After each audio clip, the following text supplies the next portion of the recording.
율법주의의 열매들 두 번째 시간입니다. 오늘은 이사야 29장 13절에서 24절 말씀으로 하나님을 경험으로 알기 원합니다. 지난주에 이어서 오늘도 율법주의의 열매들에 대해서 마지막 시간으로 나누기를 원합니다. 여기서 열매 하는데요. 믿는 사람이든 아니면 이미 종교적인 사람이든 간에 어쨌든 간에 거짓 신앙 체계에 빠져서 나타나는 그 모든 것들이 이제 율법주의에 빠졌다 하는데, 그 빠졌다는 의미에서 결과적으로 나타나는 현상, 맺게 되는 열매, 이것을 얘기합니다.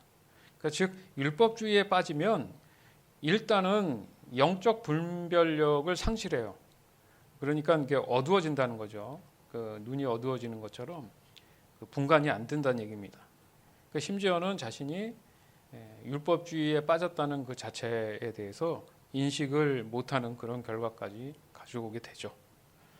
따라서 지금 우리가 나누고 있는 이 율법주의의 열매들, 그것이 무엇인지 하나하나 다는 아니더라도 중요한 핵심이 되는 것들을 생각하면서 정확히 그것을 깨달아서 자신의 어떤 영적인 그런 성찰에 도움이 되는 그런 시간인 줄 믿습니다.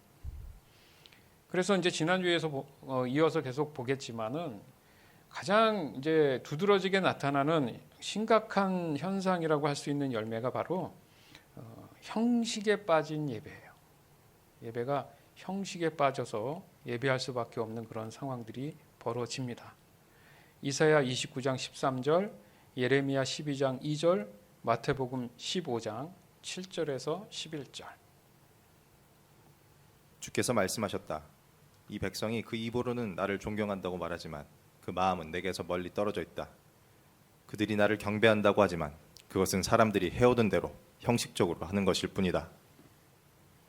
주께서 악한 사람들을 이곳에 심으셨기 때문에 그들이 뿌리를 내리고 잘 자라서 열매를 맺습니다.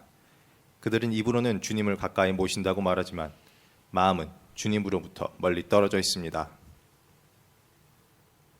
위선자들아, 이사야가 너희에 대해 예언한 것이 옳다.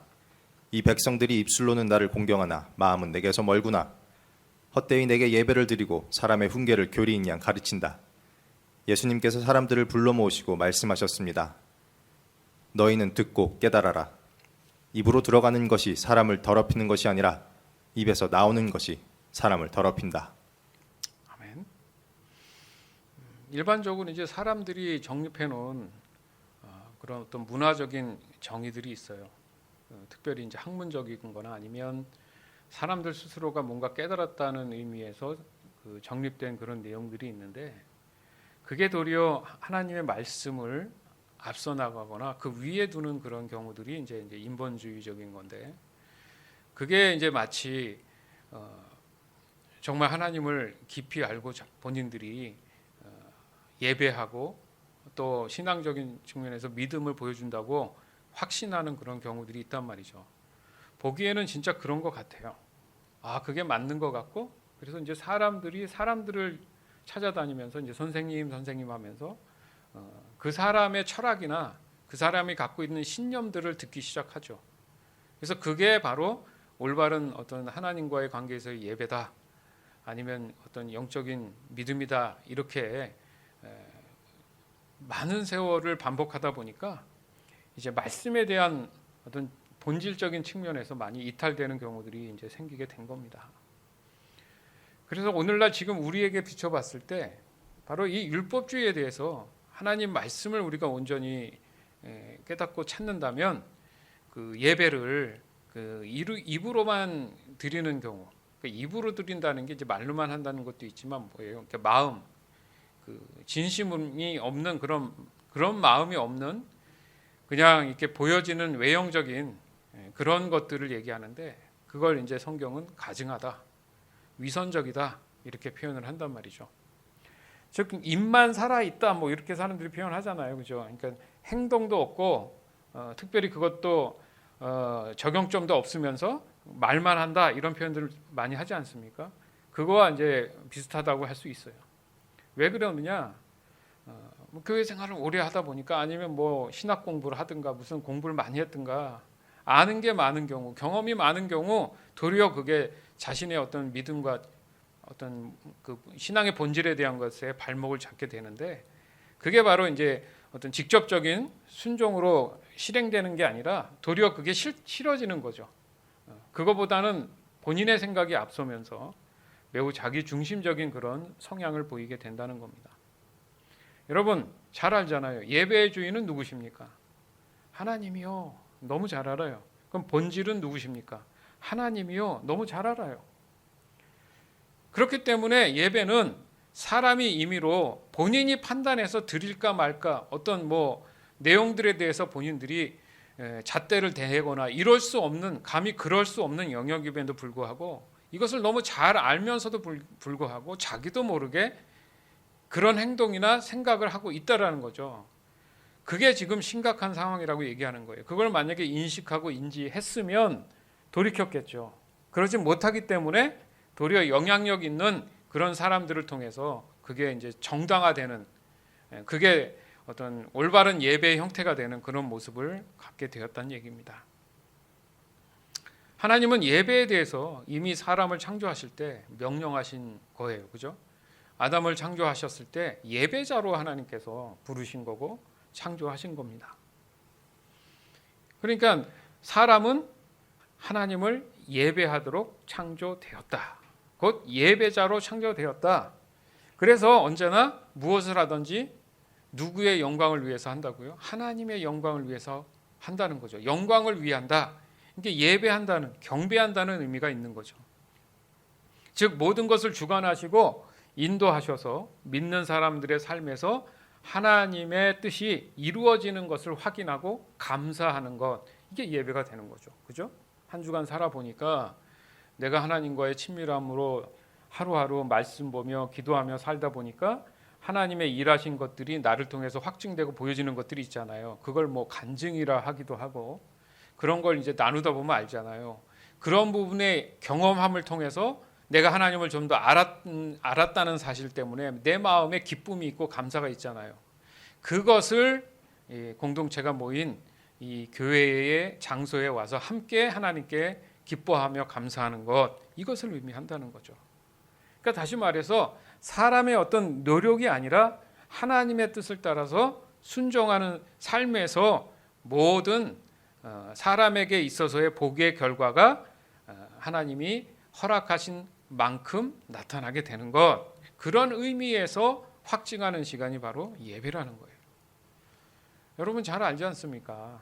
사람이 땀을 흘리면 그것에 대한, 그 노동에 대한, 노력에 대한 그 대가를 다 얻습니다. 아니 때론 또 못 얻을 수도 있어요. 그런데 중요한 것은 그 노력에 따라서 어쨌든 뭔가의 결과는 나타나는 건 사실인데, 분명한 것은 세상에서 열심으로 땀 흘려서 얻는 것에 대한 것은 그냥 세상에 속한 거예요. 하나님으로부터 제자된 삶, 또 자녀된 삶, 그렇게 살아도 세상에 필요한 것들을 위해서 열심히 일도 하잖아요. 그렇게 습득하고 얻어진 것들은 어쨌든 다 모든 것이 세상에 속한 거예요. 왜요? 나중에 영생함으로 인해서 구원받은 사람들은 이 세상의 가치와 의미가 없잖아요. 그죠? 이것은 깨끗이 다 없어지고 하나님 나라, 천국에 이뤄서 새로운 삶을 사는 그런 느낌인데, 그렇다면 그리스도인이든 아니든 간에 어쨌든 세상에서 구하는 모든 것들은 그냥 다 세상에 속한 겁니다. 그걸 이제 표현하기를 육체에 속했다 이렇게 표현을 하잖아요. 오늘 우리 외울 말씀도 그 말씀이잖아요. 그래서 갈라디아서 6장 8절 말씀도 자기의 육체를 위하여 심는 자는 육체로부터 썩어질 것을 걷는다. 세상에 속했다는 것은 어쨌든 세상에 있는 존재하는 것들은 썩어서 없어질 것들이잖아요. 그죠? 그 표현을 하신 거고, 반면에 성령을 위하여 심는 자는 성령으로부터 영생을 얻는다. 이게 굉장히 다른 길을 간다라는 의미를, 그러니까 삶이 다르다는 의미를 지금 설명하고 있지 않습니까? 그런데 보면 이 다른 길을 가는 분류를 하다 보니까 세상에는 바로 하나님의 노력에 의해서 사는 사람들의 숫자가 더 적더라는 거죠. 근데 그게 당연하죠. 왜냐하면 세상은 죄된 세상이기 때문에 하나님을 믿지 않는 사람들이 더 많단 말이죠. 믿는 사람이 적을 수밖에 없어요. 그렇기 때문에 하나님으로 인해서 노력하며 살아가는 사람들 입장에서는 세상 사람들이 보는 관점이 어리석어 보인다는 거죠. 그렇지 않습니까? 남들은 이렇게 해서 잘하는데 꼭 그 예수 믿고 구원받는다는 이유 때문에 이것도 안 되고 저것도 안 되고, 야, 그렇게 해서 먹고 살겠냐? 야, 때로는 좀 요령도 필요하고 때로는 더 학식도 필요하고 전문성도 필요하고 그렇게 해서 사는 거 아니겠어? 야, 그것도 하나님이 복 주시는 거야. 이렇게 설명을 하면서 야, 좀 그만해라, 적당히 해라. 참 너 어리석다. 교회가 밥 먹여주냐? 뭐 이런 얘기를 들을 수밖에 없는 거예요. 그런데 분명히 성경은 설명을 이것에 대해서 합니다. 세상은 그 복음에 대한 것들이 어리석어 보인다고 얘기해요. 그렇지만 그것이 하나님 방법이다. 왜 하나님 방법이냐? 세상과 구별되는 방법이라는 거예요. 극소수인 것도 그렇지만 세상과 다른 방법으로 살아가는 모습이 하나님 입장에서는 구별돼 보이게끔 하시기 위한 거라는 거예요. 아멘. 그러니까 세상에 속한 사람, 죄에 속한 사람들이 많은 이 세상에 하나님의 자녀들이 살아남는 게 쉽습니까? 그러니 그 자녀들이 그 믿음에 대한 담대함이 얼마나 영적으로 몸부림을 치며 살아가야 돼요. 그렇게 한가하지 않다는 얘기잖아요. 그런 이유 때문에 사람의 구원은 세상에서 말하는 값진 다이아몬드가 있다 한들, 더 값진 게 있다 한들 그거보다 더 귀하다고 지금 성경은 말씀하시잖아요. 그렇죠? 밭에서 보화를 캐는 것과 같다. 전 재산을 팔아서라도 그 땅을 사가지고 그 보화를 얻게끔 한다는 의미가 천국을 소유할 수 있는 그 가치에 대한 설명을 하신 거잖아요. 근데 이게 깨달아져야 된다는 거죠. 세상의 그 어떤 것보다 내가 구원받아서 천국에 이룰 수 있는 그 확신을 가지고 살아가는 그 가치가 비교할 수 없다라는 거죠. 어떻게 하면 이것을 깨달을 수 있을까? 이사야 24장 5절에서 6절. 사람들 때문에 땅이 더럽혀졌다. 그들이 하나님의 가르침을 어기고 하나님의 율법을 범하였으며 영원한 언약을 깨뜨렸기 때문이다. 그러므로 저주가 땅을 삼킬 것이다. 죄를 지은 사람들은 불에 의해 멸망당하며 오직 적은 수의 사람만이 살아남을 것이다. 아멘. 그러니까 여기서도 보면 그래요. 그 사람들 때문에 땅이 더럽혀진 거잖아요, 그죠? 다른 게 아니에요. 그 환경 탓하면 안 되고요. 사람들에 의해서 지금 죄가 들어왔죠. 사람에 의해서. 그래서 그들이 하나님의 가르침을 어떻게 했다고요? 어겼다. 그게 불순종이잖아요. 그게 결국 하나님의 율법을 범한 거다. 그러니까 열심히 율법을 지킨다고 하는데 그게 범했단 말이 뭐냐면 율법주의가 됐다는 얘기죠. 본질을 잃어버렸다는 거죠. 그래서 영원한 언약이 깨져버렸기 때문이다. 그렇기 때문에 그러므로 저주가 땅을 삼켰다. 그게 이제 사람이 죽게 됐다 이겁니다. 그러니까 사람이 죽음이 있다는 것 자체가 증거예요, 증거. 그래서 죄를 지은 사람들은 불에 의해서 멸망한다. 이게 이제 심판이 되는데, 그러면서 좀 전에도 우리가 나눴던 것처럼 오직 적은 수의 사람만이 어떻게 된다고요? 살아남는다.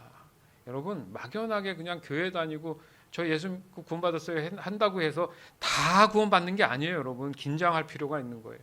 내가 정말 구원받은 사람인가를 수시로 돌아보는 게 중요하다는 거예요. 그래서 그냥 두리뭉실하게 그냥 일주일에 한 번씩 예배하면 하나님께서 알아서, 그게 아니라는 겁니다. 그게 아니에요. 이게 얼마나 진지하게 생각해야 되는 건지 아십니까? 나는 적어도 살아남아야 되잖아요. 이기적인 게 아니고 하나님 뜻이에요. 그러면 나만 혼자 살아남을 수 없기 때문에 하나님께서 전도라는 걸 하게 하신 거예요. 주변에 복음을 증거해서 단 한 사람이라도 구원받게 하려는 거죠. 그렇지 않으면은 이단의 얘기처럼 그냥 제가 예수 믿고 구원받았습니다 하면 다 그냥 자동으로 구원받는 것처럼 말이 안 되는 소리인 거예요, 지금. 그러면 이 성경을 그 사람들은 보지 않는 거죠. 하는 예로 가끔 예를 하는 것 같은데, 미국의 유명한 관광지 중에 여러분 규모가 큰 게 그랜드 캐년이잖아요. 그랜드 캐년이 한두 군데가 아니잖아요. 어마어마하잖아요. 근데 그게 사람들이 왔을 때 와 진짜 경외롭다 뭐 표현을 합니다. 아름답다, 벅차다, 뭐 눈물도 흘리고 막 해요. 근데 속뜻을 아십니까? 그랜드 캐년의 그 지형이 생긴 이유가 노아의 홍수로 인해서 다 쓸려 나가면서 생긴 거잖아요. 그러니까 지구 전체가 물바다가 됐기 때문에 당연히 대륙들이 다 갈라지고 찢어진 거예요. 많은 세월이 흘렀습니다. 뭐 때문에 그런 거예요? 그때 하나님 보실 때 사람을 지은 것을 후회하셨더라. 그래서 물로 심판하겠다 한 결과물이 뭐예요? 그랜드 캐년인데 사람들은 가서 그게 아름답다고 합니다. 이게 모순이죠. 누구 때문에 그게 생겼어요? 그 자체가 하나님 입장에서는 가슴 아픈 일일 수 있잖아요. 사람을 다 휩쓸어서 죽일 수밖에 없는 하나님의 입장을 한번 생각해 보세요. 그게 하나님 보실 땐 그랜드 캐년하면 아름답다 하시겠어요? 이게 사람의 관점과 하나님의 관점이 너무 다르다는 겁니다. 저도 우리 아이들과 한 2, 3년 전에 거길 갔었지만은 저는 그런 생각을 늘 한 거예요. 그걸 보게 와 아름답다 멋지다가 아니라 두려움과 공포가 내 마음에 엄습해하는 그런 느낌들이 있었어요. 아 이게 증거구나. 먼 훗날 후손들이 하나님이 그 결과물이 이거다라고 보여주시는 거구나. 그런 생각을 저는 할 수밖에 없는데 사람들은 그게 자연이 준 뭐 아름다운 힐링이다. 그러기에는 너무나 모르는 거죠. 가슴 아픈 일인 거죠. 즉 사람의 삶에 있어서 평생의 믿음을 지키는 일, 이게 가장 큰 가치를 가지는 일이구나. 이게 참된 노력이구나. 이것을 우선순위로 기준으로 두고 세상을 바라봐야 되고 세상 일을 바라봐야 되는 거예요. 거기에 하나님이 복된 기름 부음을 부어주셨을 때 그 사람은 행복한 삶을 누리며 사는 거예요. 깨달을 줄 믿습니다. 그러니까 입으로만 보이는 행위로 하는 이 예배, 이걸 바로 지금 좀 전에 얘기했던 그랜드 캐년을 보는 그 관점이 다른 것처럼 가증한 겁니다. 하나님 보실 때 그런 거예요. 아름답다가 하나님 보실 때는 가슴 아픈 상처라고 생각하면 그건 아름답다 하면 안 되잖아요. 주님, 이 죄 많은 저희 때문에, 그 조상들 때문에 오늘 이 시간 깨닫게 해주시니 감사합니다.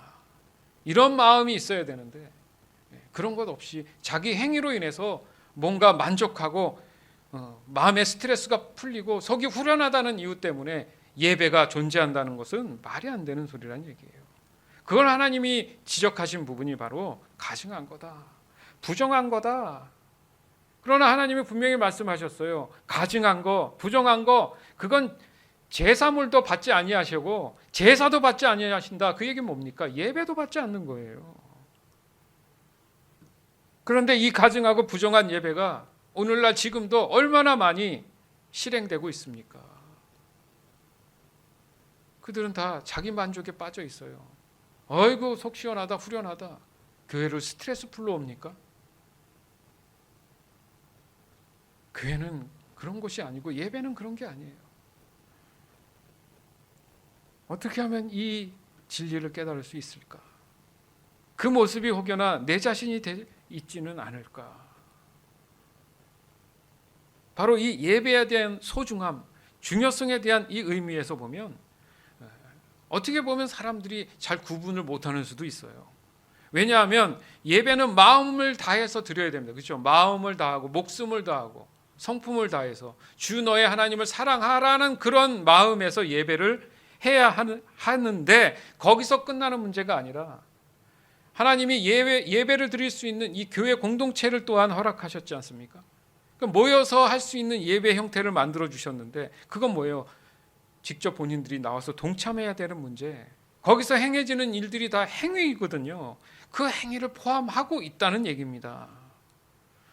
즉 율법주의에서의 예배는 마음에 자신의 의를 위한 게 큰 것이고, 하나님이 말씀하시는 온전한 예배에서의 행위는 하나님의 의만이 나타나야 된다는 의미인 겁니다. 이게 어떻게 보면은 사람들 이성으로 봤을 때는 헷갈릴 수 있단 말이죠. 거기에 함정이 있다는 얘기예요. 그것을 분별하는 예를. 이제 올해 지나고 하면요, 온라인 예배가 벌써 2년째를 접어들 수 있어요, 여러분. 바짝 긴장해야 됩니다. 이게 편할 수는 있어요. 은근히 마음 안에 편함이 올 수 있습니다. 그러면 위험한 거예요. 이게 불편해야 되고 빨리 끝나고 아니면 어떻게든 좀 함께 예배할 수 없을까라는 마음이 더 커져야 됩니다. 시간이 갈수록. 그 생각해 보세요. 기존에도 그 예배 참석에 대한 함께하는 것에 대해서 조금 부족한 성도들도 있었겠죠. 아니면 늘 정말 미리미리 30분 전에 나와서 기도하는 성도들도 있었어요. 계속 있었다고요. 미리 기도하고 잠깐 어떤 예배 전에 함께 나누면서 은혜 받을 것에 대해서 설레하면서 그런 시간들을 보내는 성도들도 있었어요. 그런데 이후에 어찌됐든 이렇게 시간이 지나면 그 예배에 대한 하나님을 향한 절실함이 무뎌질 수 있다는 얘기입니다. 그 결과 예배에 대해서 어떻게 돼요? 소홀해질 수 있다 이거예요. 그러니까 다시 말해서 하나님의 은혜를 경험한 그런 사람들이 과연 그러면 하나님께 감사할 수 있는 그 마음의 표현을 어떻게 할까? 예배밖에 더 있습니까? 개인적으로 하게끔 하셨으면 이 예배 공동체, 교회 공동체 하나님이 만드시지 않았겠죠. 그 옛날에 구약 시대에 성전에 모여서 함께 하나님을 찬양하고 경배했던 것처럼 오늘날 이 시기에는 교회 공동체라는 이런 의미에서 만들어 주신 이유가 바로 한 장소에서 하나님의 자녀들이, 지체들이 한 마음 한 뜻이 돼서 감사하는 시간, 그 예배하는 시간, 이렇게 만들어 주신 거예요.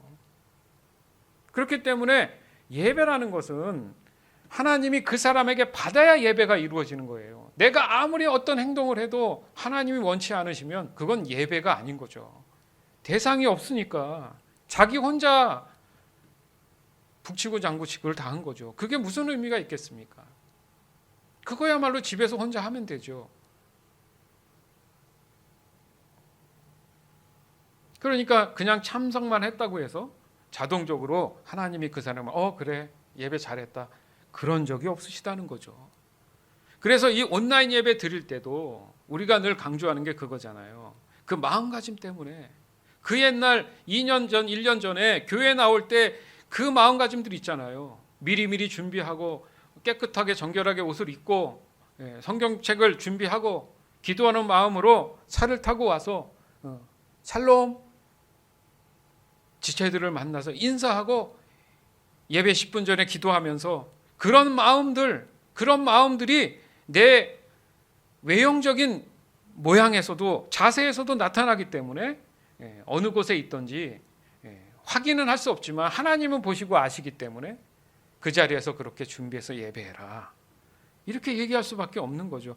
그런 것이 계속 지속돼야지 이제 언젠가 대면 예배가 이루어지면 그게 불편하지 않고 어색하지 않은 겁니다. 그렇지 않으면 힘들어요. 갑자기 나오려면 너무너무 어려워요. 바로 그겁니다.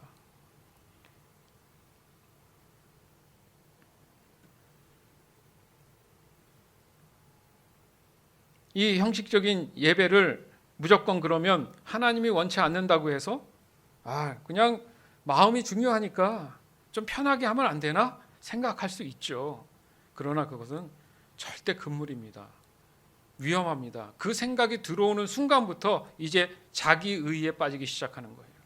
자기 합리화에 빠지기 시작해서 예배의 본질이 사라지기 시작하는 거예요. 그래서 이제 이거 하나 해봤더니 이렇게 하면 되는구나 하면서 요령이 붙기 시작하면서 하나님보다는 자기가 예배를 도리어 자기 자신한테 예배하는 그런 잘못된 경우가 생길 수 있다라는 거죠. 즉 형식적인 예배는 본질이 없는 예배가 된다는 거예요. 바로 예배는 사람의 마음을 표현하기 위한 외형적인 그런 모습으로 나타난 그런 수단적인 측면은 될 수 있다라는 거죠. 그러니까 순서가 잘못되면 문제가 생긴다는 거예요. 즉 신앙의 본질은 하나님을 알고 하나님의 그 사랑을 경험하기 위한 거잖아요. 그죠? 그 찬양하고 경배하는 이유가 거기 있단 말입니다. 바로 여기서 하나님을 경험한다는 이 의미가 바로 이 예배 장소에서 행해지는 하나님과의 만남을 또한 설명하고 있다라는 거예요. 그 예를 들자면 나눔을 할 때 다 들어보면 그렇잖아요. 각자 할 때마다 뭐 처음에 묵도를 한다든가 뭐 찬양을 한다든가 기도한다든가 말씀을 나눌 때 갑자기 내 마음 안에 일주일의 삶 속에서 감사한 일이 갑자기 떠오른다. 아니면 잘못한 일이 있어서 하나님 앞에 용서를 구한 뭐 이런 나눔을 하는 이유가 바로 그 시간은 그 사람한테 하나님께서 지금 예배를 받고 있는 겁니다. 그 공감하고 교감하고 있잖아요. 하나님과. 그게 친밀한 교제잖아요. 그랬을 때 터져나오는 외형적인 게 뭐예요? 눈물일 수 있고요. 하염없는 평안함과 기쁨일 수도 있고 그 사람은 지금 예배를 정상적으로 하는 거예요.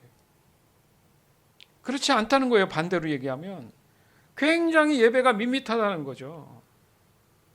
그러니까 율법주의적인 이 예배는 전혀 본질이 없는, 그러니까 사람들 보기에 그냥 나는 예배 안 하면 저 사람 또 믿는 사람이라고 맨날 내가 얘기를 했는데 야 예배도 안 하는 거 아니야? 그러니까 좀 어쩔 수 없이 해야 되나? 의무감에 하는 경우 뭐 이런, 아니면 자기 만족, 이 정도 했으니까 야 한 주간에 내가 또 뭔가 하나님이 지켜주실 거야 라고 생각하는 잘못된 자기 만족, 아니면 전혀 참여할 의사가 없어서 하기는 해야지 하면서 시간 날 때 해야지 바쁘니까 이런 식으로 하는 예배에 대한 잘못된 오해.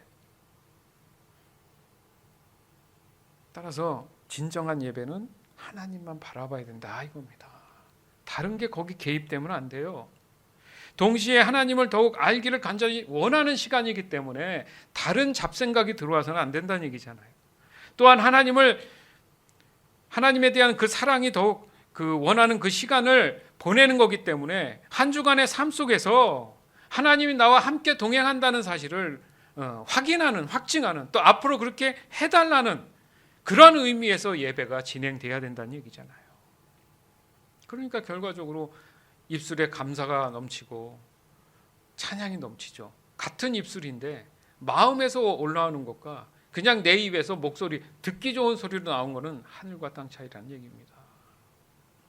시편 24편 5절에서 6절.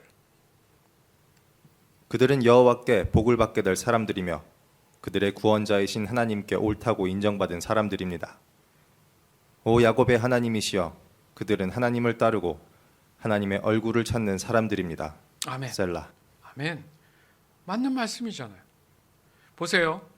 하나님의 구원받은 자녀가 어떻게 확증되느냐? 하나님께서는 그들을 의인으로 불렀기 때문에 그들은 여호와께 복을 받게 될 사람이다. 자, 그러면 그들의 행동을 할 수 있는 원인이 뭐냐? 그들의 구원자이신 하나님께 옳았다 인정받은 사람들이다. 그러니까 하나님 입장에서도 저 사람 마음에 진심으로 자기가 죄인임을 고백했고 구원받을 사람이라고 간절한 마음으로 정말 고백했던 사람에게 하나님께서는 맞다, 옳다, 내가 너의 마음을 받겠다, 그거죠. 그랬을 때 나오는 열매가 뭐냐? 그들은 하나님을 따르고 하나님의 얼굴을 찾는 사람이다. 이거 예배잖아요. 맞죠? 하나님을 따른다 뭐예요? 하나님이 이 예배를 만드셨다 했을 때 그 예배에 순종해서 나가는 거고, 하나님의 얼굴을 구한다. 하나님과의 교감, 하나님과의 친밀함을 구하는 거죠. 이게 바로 예배자의 모습이라는 거잖아요. 그러나 이 율법주의의 열매는 쉽게 말해서 알맹이가 없는 껍데기와 같다는 얘기입니다. 그러니까 그 속에는 마음이 없는 거예요. 그러니까 당연히 마음이 밋밋하고 없으니까 하나님이 주시는 감격에 대한 그 기쁨, 그런 게 전혀 느껴지지 않죠. 그런 사람이 감사의 눈물이 나오겠습니까? 안 그래요? 그러니까 예배가 지루한 거예요. 내가 여기 왜 앉아 있나? 뭔가 찝찝해서 오긴 왔는데 언제 끝나나? 이 교회 시계는 어디 있나? 자꾸 시계 쳐다보고. 그래서 집중이 안 되는 거죠. 그러니까 자꾸 딴 생각이 나요. 딴 짓을 해요. 예? 주보에 계속 낙서를 하고 다른 생각을 하고 그런 경우들이 생기는 겁니다. 그러니까 나중에는 심지어 오늘 꼭 가야 되나? 귀찮은 거예요. 이제 그게 더 병이 들면 세상 일에 핑계대서 예배를 회피하는 그런 일들이 벌어집니다. 자, 여기서 잘 이해해야 돼요. 요즘 사는 분들 중에 정말 어쩔 수 없는 상황에 대한 마음은 정말 그런데 그거하고 다른 문제예요. 이게 제가 얘기하는 거는 무조건 종교적으로 주일날 예배하라는 얘기가 아니잖아요. 당연히 해야 되는데 그 사람 믿음이 그만큼인 걸 어떡합니까? 아니면 상황이 그런 걸 어떡합니까? 그걸 탓하는 게 아니고 이미 마음 자체가 예배를 피하려는 사람들이 있다는 얘기예요. 아예 그 자체가. 여러분, 하나님은 살아서 역사하십니다. 오늘 이 시간에도 여러분이 하나님 안 보여서 그렇지 동시에 모든 사람 마음을 다 읽고 계세요. 하나님은 전지전능하신 분이에요. 하나님은 나를 창조하신 분입니다. 가능하신 분이에요. 이 사실이 깨달아지면 여러분 행동이 함부로 막 그렇게 되지 않아요. 예배를 쉽게 판단하지 않아요. 감이요, 감이. 절대 타협하지 않아요. 근데 언젠가 이 사실을 알게 됩니다. 성경적인 표현이에요. 뭐 하나님 언제 계시나 모르겠는데 했는데 나중에 결정적으로 딱 죽을 때는 알아요. 하나님의 살아계심을 다 인정해요. 여러분 그런 예 되게 많았죠. 그 구원받지 못한 사람들은 괴로운 거예요. 죽는 게. 후회하는 거죠. 명심해야 됩니다. 후회할 일을 만들면 안 돼요. 따라서 우리에게 이렇게 허락된 예배가 있다는 것 자체가 너무나 소중하고 중요한 거예요. 이게 하나님 은혜가 아니면 뭡니까? 마틴 로이드 존슨 이분이 뭘 이야기했는지 한번 들어보겠습니다. 마틴 로이드 존슨 저 부흥 2006년 율법주의의 열매도 나타난 사람들의 종교나 예배는 생명력 있는 것이 전혀 없습니다. 그들은 아무것도 기대하지 않습니다. 아무것도 얻지 못하고 아무 일도 일어나지 않습니다. 하나님의 집에 가지만 하나님을 만날 생각도 하지 않습니다. 하나님을 기다린다는 마음도 없습니다. 예배 시간에 어떠한 일이 일어날 수도 있다는 생각조차 하지 않습니다. 아니, 우리는 주일 아침마다 그러한 일을 하고 있습니다. 그것이 관례가 되었습니다. 습관이 되었습니다. 이게 2006년도에 쓰여진 건데 여러분 마지막 우리는 주일 아침마다 이런 일을 하고 있다. 습관이 됐다. 여러분 뒤통수를 딱 때리지 않아요? 이 정도로 이 율법주의는 너무나 우리 삶에 심각한 영향을 주고 있고요. 그걸 둔하게 만들어서 그냥 잘하고 있다고 자꾸 뒤에서 누군가가 얘기해서 하나님의 신앙적인 본질에서 자꾸 벌어지고 멀어지게 만든다는 얘기예요. 바로 이 율법주의의 전형적인 이런 특징들이 나타나는데 또 하나의 특징이 뭐냐면 좀 전에 이제 마틴 로이드 존슨께서 얘기하신 것처럼 능력이 없는 종교가 돼버린다는 거죠. 그러니까 그 사람한테 아무것도 현상도 일어나지 않으니까 뭐야 이거. 근데 그건 정말 모르는 소리잖아요. 자기가 하나님과의 관계가 되지 않는 건 생각 안 하고 와봤는데 아무것도 없는데 이렇게 얘기를 한다는 거죠. 근데 너무 하나님 입장에서는 당연한 거죠. 네가 한 게 뭐 있는데 이 얘기죠. 너가 한 게 뭐 있는데 당연히 한 게 없으니까 없는 거 아니냐 이거죠. 그러니까 능력이 나타나지 않아요. 그게 오늘날 지금 현실적으로도 심각한 상태입니다. 요즘은 저번에도 말씀드렸지만 이 전도하, 이 복음을 증거하는 일이 더 어려워졌어요. 더 힘들어졌어요. 도리어 선교사님들이 다시 돌아오는 일들이 벌어지고 있어요. 그 많은 세월을 복음을 전한 선교지가 있었다면 거기에 뭔가 더 왕성한 복음이 있어야 되는데 지금 더 좁아지고 힘들어진 상태를 보면 지금 현실을 알 수 있지 않습니까? 왜 그럴까? 분명히 성경을 말씀하십니다. 디모데후서 3장 1절에서 5절. 마지막 날에 많은 고난이 있다는 것을 기억하십시오. 그때에는 사람들이 자기 자신과 돈만 사랑하며 뽐내고 교만하며 다른 사람들을 헐뜯고 부모에게 순종하지 않을 것입니다. 또한 감사하지 않고 하나님께서 원하시는 사람이 되려고도 하지 않을 것입니다. 다른 사람에 대한 사랑도 없고 용서도 없으며 나쁜 말을 일삼으며 절제하지도 못하고 잔인하며 선한 것을 싫어할 것입니다.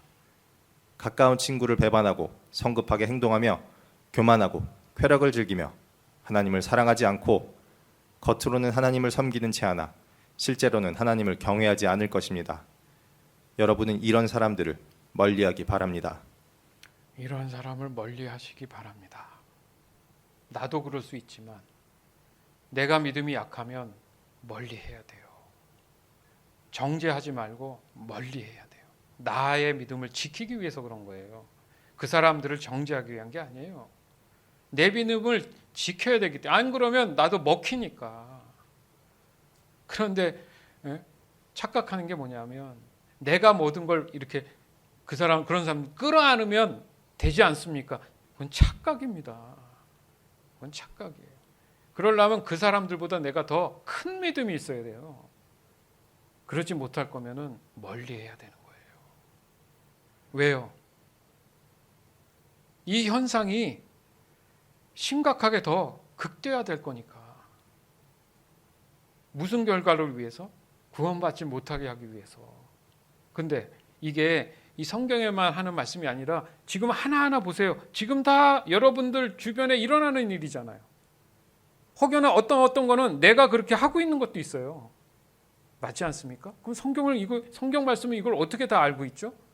그래서 하나님이 사람을 창조하셨다는 얘기예요. 하나님이 사람의 100%를 다 알고 계시기 때문에 사람은 하나님을 알지 못하지만 하나님은 사람에 대해서 너무 잘 아실 수밖에 없기 때문에 이렇게 된다라는 걸 아시는 거예요. 죄의 결과가, 율법주의의 열매가 이렇다는 얘기입니다. 근데 우리는 그것에 대해서 지금 인식하고 아는 시간이잖아요. 얼마나 감사한 일입니까?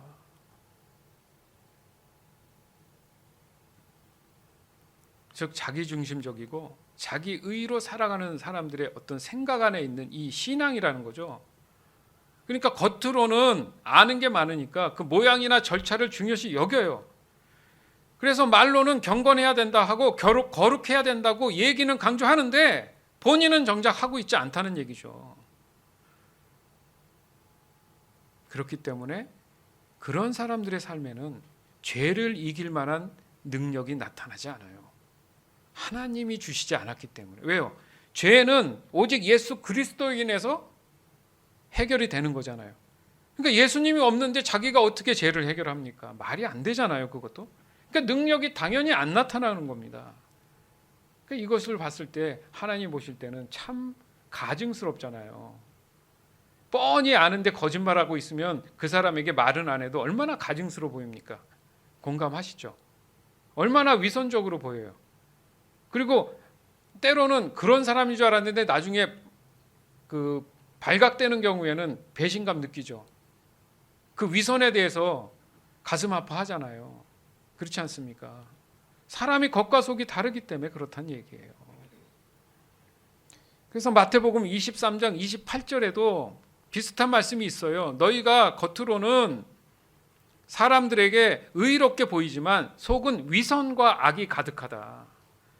숨겨져 있으니까 알 수가 없는데 사람들은 속는 거죠. 그러니까 속는 거예요, 서로가.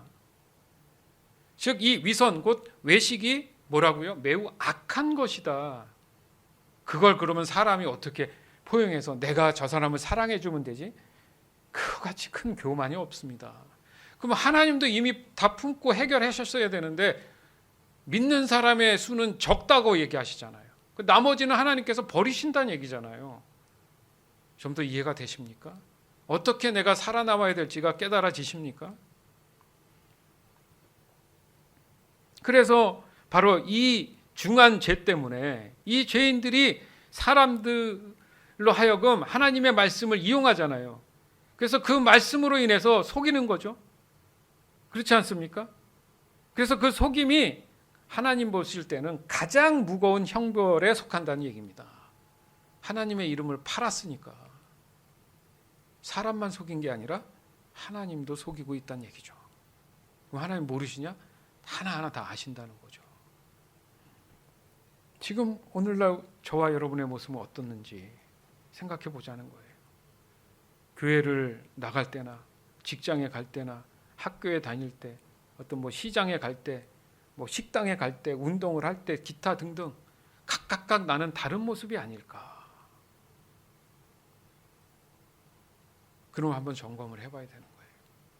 분명히 나는 하나인데 갈 때마다 마음들이 바뀌고 다른 모습이면 이건 심각한 거죠. 왜요? 속이는 거잖아요. 위선이잖아요.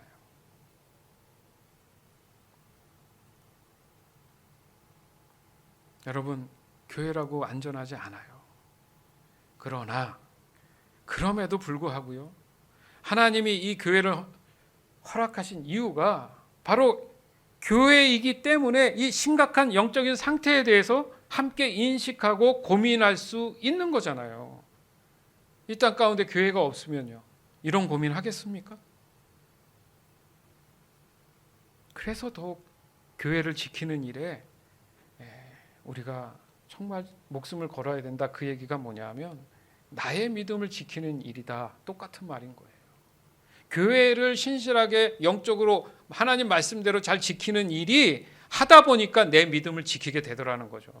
왜? 내 스스로는 믿음을 지키는 일이 잘못된 게 바로 잘못하니까 율법주의에 빠져서 내 스스로 너무 잘한다고 착각에 빠지는 경우가 생기기 때문에 하나님께서 그것을 거르는 정화장치처럼 두신 게 바로 교회 공동체라는 거예요. 얼마나 정결하고 깨끗한 곳입니까? 사실은 교회가. 세상 어디서 하나님께 드리는 예배에 대해서 신중하게 생각을 하겠습니까? 그렇잖아요. 사람의 영생을 위한 구원에 대해서 깊이 생각을 하겠어요. 교회나 되니까 생각하고 이렇게 나누죠. 어디 가면 그 얘기를 해요. 여러분 일주일 살면 교회 얘기 얼마나 하십니까? 심각하게 누구를 만났을 때 구원에 대해서 한마디라도 하세요? 그게 분위기나 어떤 그런 환경 속에서 얘기가 잘 안 된단 말이죠.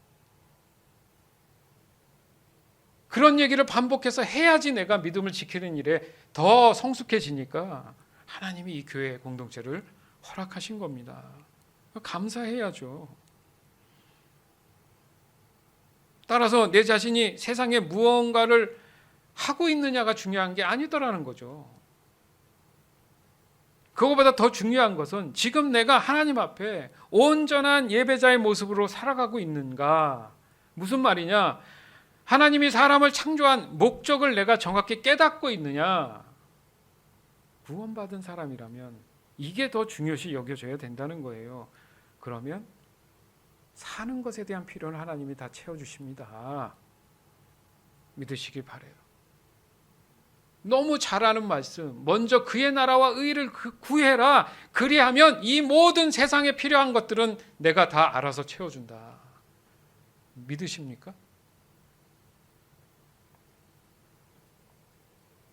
즉 하나님을 속인다는 이 말은 바로 사람 자신이 창조된 모습 그대로 살고 있지 않다라는 얘기입니다. 나는 이렇게 창조된 사람인데 그렇게 창조된 모습으로 사는 게 아니다 이렇게 얘기하는 게 속이는 거잖아요. 그러니까 진리에서 벗어난 거잖아요. 따라서 하나님 앞에 중요한 자세가 뭐냐? 늘 항상 정직해야 된다. 즉 하나님과 동행하는 삶을 위해서는 언제나 이 정직함을 가져야 된다는 얘기예요. 너무 중요합니다. 사람들 사이에서도 그렇잖아요. 정직한 사람을 선호하고 좋아하는데 뭐 자기 자신은 정직합니까? 그래?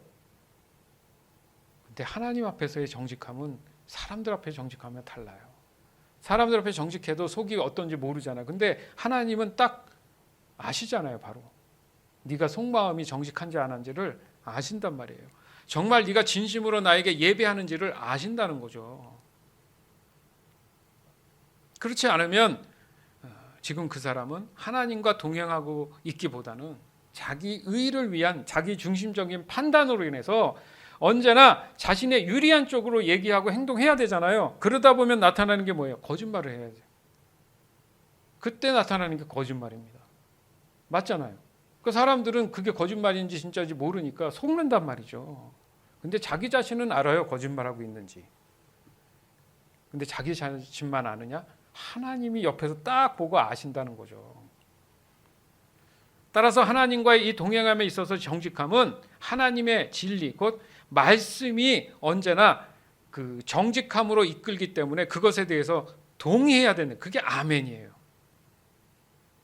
하나님이 내 마음을 아시는구나, 보시는구나. 예, 맞습니다. 인정하는 것 자체가 정직한 거잖아요. 그 모든 게 하나님을 알기 위한 거예요. 지금 우리가 하나님을 그 아는 지식이 너무나 줄어들어 있잖아요. 죄로 인해서. 그러니까 조금씩 그 하나님을 아는 지식이 점점점 넓어져야 된다는 얘기죠. 그런 이유 때문에 정직해야지만이 하나님께서 그 은혜를 베풀어서 그 사람에게 하나님을 아는 지식을 넓혀 주신다는 얘기입니다. 그러면 점점 그 사람의 행동과 삶이 바뀌겠죠. 그죠? 왜 그렇습니까? 말과 행동이 진실해야 되기 때문에. 그런데 우리가 잘 아는 성령 하나님은 진리의 영이시다 이렇게 얘기하잖아요. 그럼 반대로 죄로 인한 사탄과 마귀는 무슨 영이에요? 그러면 거짓의 영이잖아요. 속이는 영이잖아요. 근데 내가 그걸 하고 있다? 그럼 나는 누구의 지금 추종자이면 누구를 지금 더 경배하고 숭배하고 있습니까? 사탄 마귀를 경배하고 숭배하는 사람이 돼버린 거 아니에요. 그렇지 않습니까? 근데 그게 무뎌져서 그게 잘못된 줄 모르고 살아가는 게 문제란 말이죠. 그러니 하나님을 반대해야지 합리화가 된단 말이죠. 하지만 늘 진실한 모습으로 내가 벌을 받더라도 행여 사람을 죽여서 뭐 사형을 받을 수 있지만 그런 어떤 형태든 솔직하게 진실한 자세를 가지고 그 잘못을 구하면 그것이 사람 앞이든 하나님 앞이든 그 정직하면 하나님께서 어떤 방법이든 간에 은혜와 긍휼을 베풀어 주십니다. 그건 용기가 아니라 자기 스스로 빨리 인정하는 거예요. 왜? 살고 싶으면, 남는 자가 되고 싶으면. 그게 더 지혜로운 거죠. 왜냐하면 죄는 숨기면 숨길수록 더 부풀어 오릅니다. 사라지는 게 아니에요. 걷잡을 수 없이 부풀어 올라요. 감당이 안 돼요. 그래서 그 죄된 잘못된 것들이 그 사람을 잡아 먹는 겁니다. 그러나 죄를 정직하게 고백하고 하나님의 은혜를 간절히 원하는 사람은 하나님께서 이제 그 사람의 마음을 보시고 죄의 능력을 소멸해 주신다. 이렇게 지금 말씀하고 계시잖아요. 이사야 29장 14절에서 16절. 그러므로 보아라, 내가 놀랍고 신기한 일로 이 백성을 다시 놀라게 하겠다. 지혜로운 사람들은 지혜를 잃고 똑똑한 사람들은 총명함을 잃을 것이다. 오라, 여호와 몰래 무슨 일을 하려는 사람에게 재앙이 닥친다. 어둠 속에서 일을 꾸미는 사람에게 재앙이 닥친다. 그들은 누가 우리를 보겠는가, 누가 우리의 하는 일을 알겠는가라고 말한다. 너희들은 얼마나 삐뚤어진 자들인가. 진흙과 토기장이가 어찌 같을 수 있느냐. 만들어진 물건이 자기를 만든 사람을 향해 그가 나를 만들지 않았다라고 말할 수 있겠느냐. 그릇이 그릇을 만든 사람에게 그는 아무것도 모른다라고 말할 수 있겠느냐. 아멘. 아까도 말씀드렸지만 세상은 믿는 사람을 어리석다고 얘기해요. 근데 하나님이 이제 어떻게 하신다고요? 그래? 잘났다. 그렇게 똑똑하냐? 그걸 다 어떻게 하신다고요? 지혜를 잃게 하고 총명을 잃게 하겠다. 하나님이 하나님의 놀라운 신기한 방법으로 깨닫게 해주시겠다는 거예요. 기다려라. 이 일은 분명히 하나님이 말씀하셨으면 일어납니다. 그 뻔뻔해진 거죠.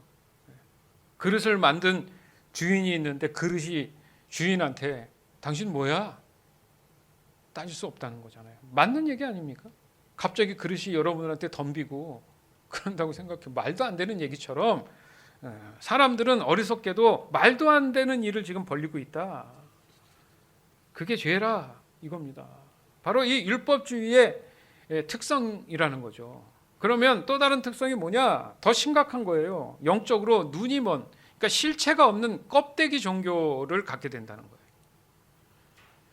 좀 더 쉽게 얘기하면 우리가 흔하게 타는 자동차 있지 않습니까? 뭐 비행기도 마찬가지지만 움직일 수 있는 동력이 뭡니까? 에너지가 가스죠, 가스. 그러면 그 차가 정말 비싸게 아주 고급진 차라고 생각을 해보세요. 근데 그 차가 가스가 없으면 무슨 의미가 있죠? 그러면 자동차가 액세서리입니까?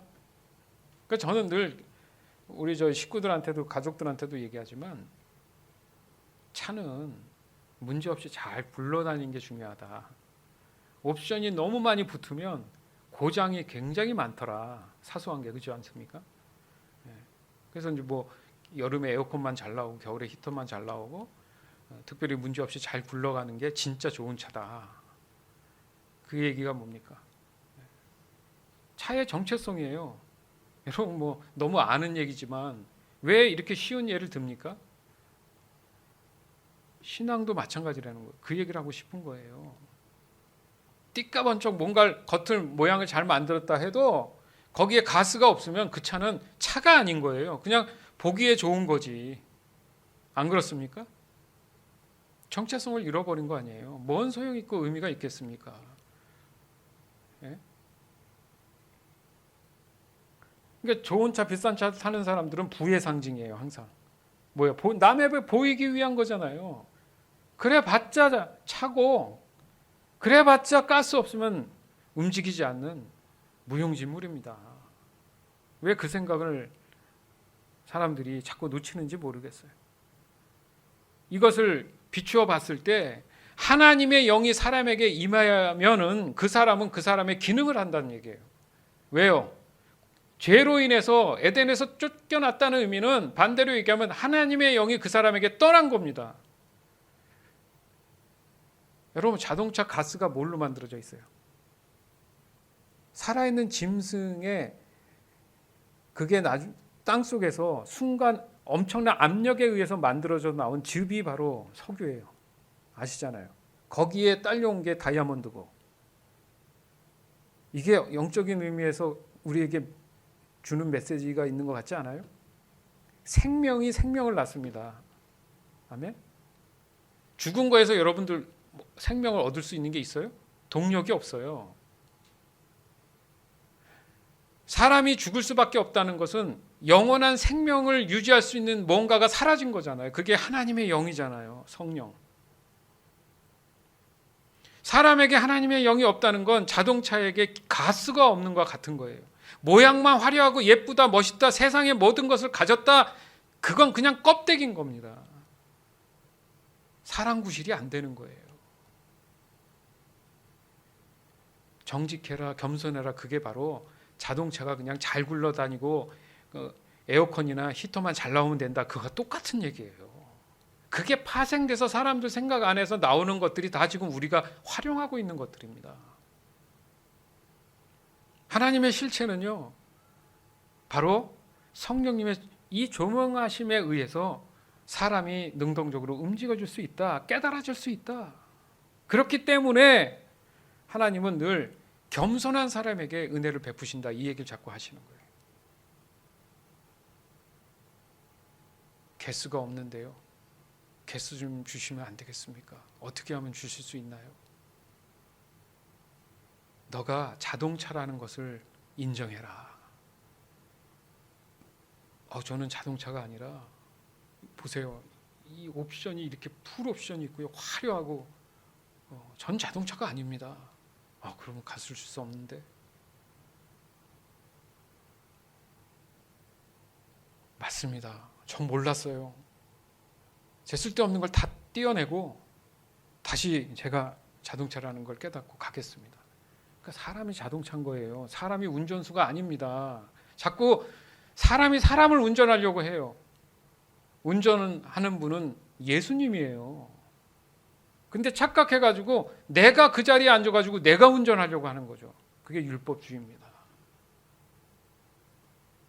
왜요? 차는 가라는 대로 주인에 의해서 가잖아요.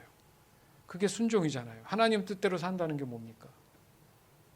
그렇다고 또 목사님 어떻게 사람이 찹니까? 제가 그 얘기하는 게 아니잖아요. 원리가 그렇다는 얘기잖아요. 바로 이 율법주의 신앙은 자신의 종교적 행위를 더 의존하기 때문에 하나님을 거부하는 교만에 빠진 거예요. 당신 없이도 우리는 할 수 있어라는 거죠. 근데 백날 해봤자 움직이지도 않는데요. 지구 안에서 뭘 얼마나 더 발전할 수 있습니까? 그런 상태에서는 하나님을 알려고 하지 않는다는 거죠. 관심조차 없는 거예요. 세상이 다 그렇잖아요. 지금 하나님한테 관심 없잖아요. 그러니 자신의 삶에 적용이 잘 되느냐? 당연히 안 되죠. 그리고 안 된다고 고민합니까? 즉 율법주의적인 이 신앙은 그 이론 자체, 그냥 이성과 지식, 이게 실제를 다 대처하고 대신했기 때문에 알맹이가 없는 거예요. 결국 하나님에 대한 믿음조차 없는 거죠. 단지 자신들의 만족을 위한 종교적 행위, 아니면 전혀 관심조차 없는 하루하루 공허한 삶을 지속적으로 이어나가고 있다, 이렇게 볼 수 있는 겁니다. 바로 하나님 말씀인 성경에서 밝히는 이 믿음에 대한 거는 바로 인격체이신 하나님을 끝까지 신뢰하는 일이다. 이게 중요하거든요. 그리고 이것을 위해서 언제나 성령의 인도하심을 따라서 하나님을 아는 지식을 습득해 나가는 일, 이게 중요한 거예요. 왜냐하면 하나님을 아는 만큼 하나님을 믿을 수 있어요. 하나님을 내가 아는 만큼 하나님을 믿을 수가 있다. 그래서 그 믿음의 분량만큼 삶에 내가 실제 적용할 수 있다, 이렇게 되는 거예요. 논리가 그렇다면. 이사야 29장 17절에서 21절. 이제 곧 있으면 레바논이 기름진 땅으로 변할 것이며 그 기름진 땅이 푸른 숲이 될 것이다. 그날이 오면 듣지 못하는 사람이 책 읽는 소리를 듣고 어둠과 짙은 그늘 속에 있는 눈이 안 보이는 사람이 옆을 보게 될 것이다. 겸손한 사람들이 여호와로 인해 행복할 것이요 가난한 사람들이 이스라엘의 거룩하신 분 안에서 기뻐할 것이다. 아멘. 그때의 무자비한 사람은 사라지며 하나님을 두려워하지 않는 사람도 없어지고 악한 일을 즐겨하는 사람도 사라질 것이다. 법정에서 거짓말을 하여 사람에게 죄를 뒤집어 씌우고 재판정에서 속임수를 쓰는 사람들은 다 사라질 것이다. 반드시 이 날이 옵니다. 저는 100% 믿고 확신해요. 그래서 오늘을 내가 인내하면서 참을 수 있는 거예요. 이 날을 소망하기 때문에 믿음을 지키는 거예요. 이게 불확실하고 믿을 수 없는 사실이라면 저는 이 자리에 있지 않죠. 세상 일에 정신없이 열심히 살면서 단 한 푼이라도 벌려고 했겠죠. 그러나 저는 천국의 가치를 압니다. 그리고 하나님이 분명히 이렇게 하신다고 하셨어요. 내가 조금 사람에 의해서 물질에 의해서 힘들다고 해도 그것에 내가 연연하지 않는 이유가 여기 있는 겁니다. 이렇게 하신다잖아요. 주 안에서 사랑하는 여러분, 바로 이 율법주의 신앙은 믿음을 이 지식이나 이론적으로 모든 것이 다 그것이 믿음이라고 확신하는 것에 핵심을 두기 때문에 거기에는 참된 믿음이 존재할 수 없는 겁니다. 가짜 그 껍데기 모양만, 무늬만 믿음이겠죠. 그 결과 참된 순종이 일어나지 않기 때문에 당연히 삶 가운데에도 변화가 없는 거예요. 이런 상태라면 바로 이 형식적인 예배에 빠질 수밖에 없는 겁니다. 또한 이 외식적인 신앙은 바로 아무런 능력이 나타나지 않는 헛된 종교적 행위에 불과하다라는 거죠.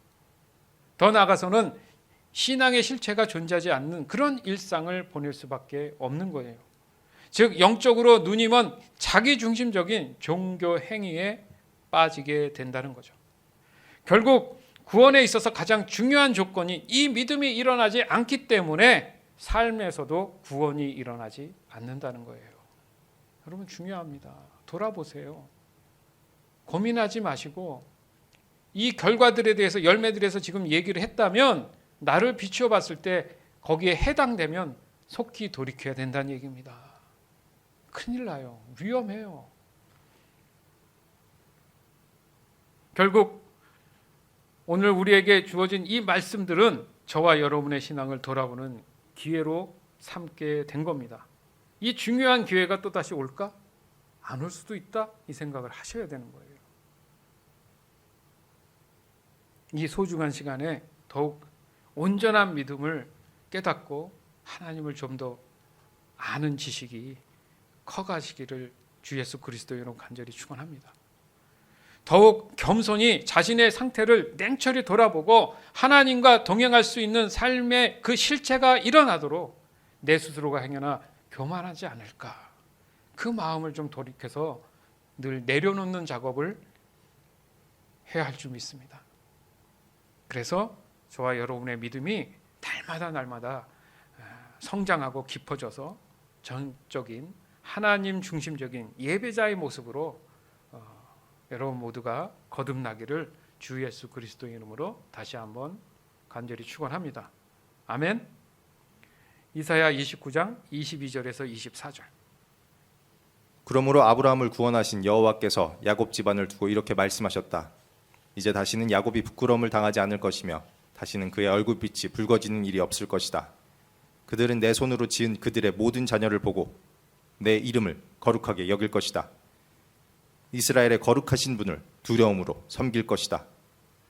잘못은 저지른 사람이 뉘우치고 돌아오며 불평하던 사람이 가르침을 받아들일 것이다. 아멘. 이날을 꼭 소망하고 이 말씀대로 이루어질 줄 믿습니다. 오늘 말씀 기억하면서 함께 기도하기 원합니다.